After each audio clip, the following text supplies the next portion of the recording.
ஒரு முஸ்லிமை பொறுத்தவரை, ஒரு முஹ்சினை பொறுத்தவரை, இந்த உலக வாழ்க்கை என்பது அவன் விரும்பியது போல் நடக்காது.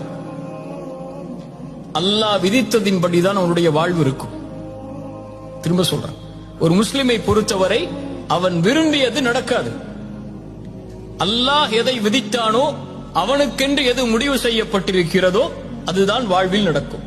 அதனால் இந்த உலகத்தில் ஒரு முஹ்சினை பொறுத்தவரை எது அவனிடத்திலிருந்து எடுக்கப்பட்டாலும், எது அவன் விரும்பியது நடக்காவிட்டாலும், அவன் தேடிய உறவு கைகூடாவிட்டாலும், அவனை பொறுத்தவரை அவன் மனதில் நினைப்பது இது அல்லாஹுடைய நாட்டத்தில் உள்ளது.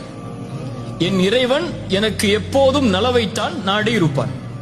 எனக்கு அநீதம் செய்பவன் இறைவன் அல்ல, எனக்கு நலவு செய்பவன் தான் என் இறைவன்.